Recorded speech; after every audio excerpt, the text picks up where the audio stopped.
My honest experience of homeschooling through a charter school, coming right up. Hi, I'm Jenny with Kids Learning for Life, and today I'm going to talk about how we homeschool through a charter school. Disclaimer, this information will be very specific to homeschooling in the state of California. Also, just within this one state, every charter school does have its own individual requirements. No two charter schools are the same. So despite whatever I may say in this video, it's always good to double check and research before enrolling your kids in a charter school. Okay, let's move on. Here in my home state of California, there is a wonderful option for families to homeschool your kids through a public charter school. These charter schools are public schools, and they provide the funding that would normally go to a public school classroom, but they provide it to you as a homeschool family to use on educational supplies and classes and curriculum. Sounds great, right? However, there are many limitations on how much funding you can use and also what you can use this funding on. Additionally, there are lots of hoops to jump through to get enrolled in a charter school and also stay enrolled in good standing. One thing about funding is that you cannot use any charter school funding on activities or curriculum that are religious in nature. This can personally be kind of tough for me and my family because we use the Charlotte Mason method, and a lot of these old books that we're using with the Ambleside Online curriculum are Christian, so I've had to pay out of pocket for these. I could completely see and understand why this would be a deal breaker for many homeschool families. While we're on the subject of curriculum, some charter schools, not all, but some of them take a really active role in choosing the curriculum for you to use in your homeschool. I have personally felt fortunate because none of the charter schools I've ever been enrolled in have been this authoritative as far as what I can use. They've all been very supportive and understanding, and as long as your children are showing progress, they typically tend to kind of stay out of your hair, but that doesn't go for all charter schools. Some charter schools have a limited selection that you can choose from, and I've also heard of charter schools kind of limiting a lot of their options to online curriculum, which to me would be a deal breaker. So that's something for you to look into before enrolling in any charter school, that your charter school might not allow you to choose your own curriculum at will. Also, if your kids are enrolled in a charter school, they may be required to participate in yearly assessment and state testing. Of course, like I've been saying this whole video, these requirements vary by school, but for my school in particular, we do internal assessment testing through our school 3 times a year, and then my 3rd grader will be participating in our state testing thing for the first time this year. The tests that we do 3 times a year are internal, and they are only recorded to the school, so I feel okay about those, and they really are not that extensive. My kids seem to do okay with them, and it's not like a completely painful experience, although it is kind of a thorn in my side every now and then because it takes away from our own lessons, because I'm not gonna like do our school day and then do assessment testing as well. I feel like that would be a little too overwhelming. The state testing, which my oldest daughter is gonna be doing for the first time this year, is the stuff that gets reported to the government. And I know this can be a really controversial topic, and personally for me, I have super mixed feelings on the necessity of state testing or even the morality of it. Personally, I'm against a lot of over testing in general, and I also feel like these state tests are not actually indicative of what a child is actually capable of. I can also see how these kinds of tests could be stressful for kids, especially if they're not completely getting it, and that just sounds damaging to a child's educational journey. I've been working with my kids during these 3 annual assessment tests that we do within our school to make testing fun and kind of just let them know it's more like practice. Don't go into it with stress, it's relaxed. And so I'm trying to take some of that mindset and mentality into when we do state testing this year. Therefore, I don't really let the testing affect us too much. Being in a charter school also means answering to a credentialed teacher. You will be assigned a teacher through your charter school that you're supposed to meet with periodically throughout the school year, and they're also going to be monitoring your child's progress. So they will step in if they see that maybe your child is not progressing the way the school wants them to. Notice the words I use, as the school wants them to, because in your own homeschool, you may be on your own, path, and you might be doing things just the way you need to, but You're still in a public school when you're in a charter school. I feel pretty fortunate because the teachers that I've been assigned have all been really kind, really supportive, and not pushy in any way. I feel like this is in part because I'm probably a semi-easy person to work with. I'm pretty minimal as far as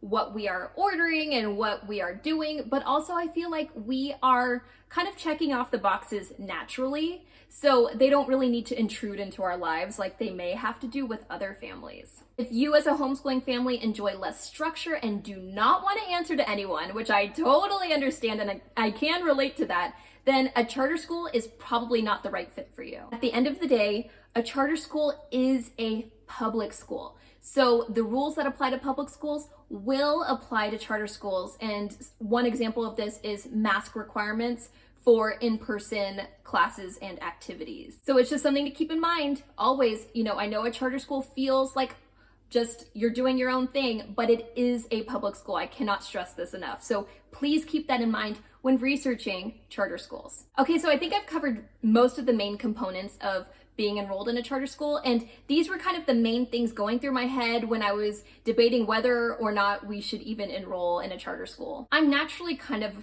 not a rebellious person, but I just don't like answering to people, and I also feel extremely confident in my homeschooling abilities. So at first especially, I was kind of hesitant to enroll in a charter school because I thought they might overstep. I thought, I can do this. I'm homeschooling my daughter. I know how to teach my kids better than anyone else, which I still believe.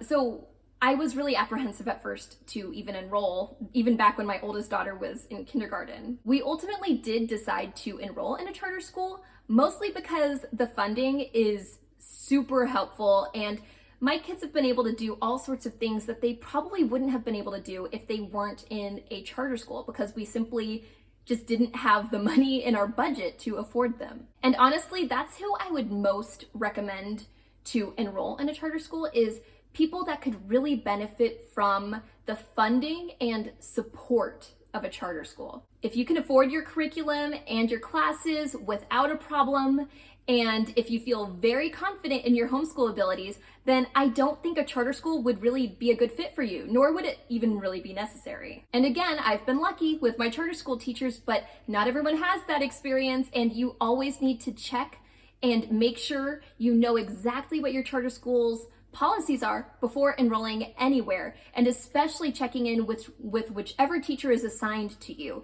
to see if they at least are supportive. Even if they don't align with your homeschool methods, just be supportive of the choices that you make. I also want to tell you that I have not always homeschooled through a charter school. Like I said, we started in a charter school, but then life stuff happened. We moved, we sold a property, we no longer lived in the service area for our previous charter school. And this was all going on during COVID, when it was impossible to get into a charter school at the time because there was so much demand, because people didn't want to do the distance learning thing. So I was independent for almost a whole school year before. I actually kind of loved it. I didn't have to submit work samples. I didn't have to answer to a teacher. I created a budget. I was like looking for homeschool curriculum sales. Like, I felt like I was finally having this homeschool experience that the vast majority of people actually have. I wasn't stressing at all about creating work samples that showed progress. So I was able to do school exactly how I saw fit. And I did see a lot of growth in my kids during that period of time, because I was able to spend my time doing the things I wanted and not worrying about the optics of what we were doing. While I loved the freedom of homeschooling independently, which is totally possible to do here in California, and I do recommend you check out hslda.org for any information about homeschooling independently outside of a charter school, I did notice that my kids were becoming more and more interested in activities that we just quite simply couldn't fit into our budget on our own if we had to pay out of pocket for them. So we decided to enroll in a charter school again. Plus, I'm not so new to homeschooling anymore, so I'm really not as stressed out about creating these work samples that show progress anymore. First of all, I know my kids are making progress, whether the things they do show that on paper or not. So at the end of the day, that's all that matters to me. Secondly, the teacher that has been assigned to us has been really supportive and has given me all sorts of ideas on how to provide work samples that don't take me out of our usual homeschool method and philosophy. Thirdly, at this point, I do feel like we could, in theory, afford any activities that my kids wanted to sign up for. And so I don't feel so much pressure to answer to the charter school as much as I have in the past. If something were to happen and I felt uncomfortable with it, then I would gladly unenroll and it really wouldn't be a big deal to me. So really the stakes are much lower now for us to be in a charter school. And I've been able to balance the way that I homeschool my kids with meeting the requirements of the charter school. So that's how we've been able to make it work. So if you take anything away from this video, I want it to be this: charter schools are not for everyone. Some people would really benefit from the funding. Some people would love the support from a teacher. Some people just want to have someone else that can maybe kick their kids into gear if their kids are not responding to the parent themselves.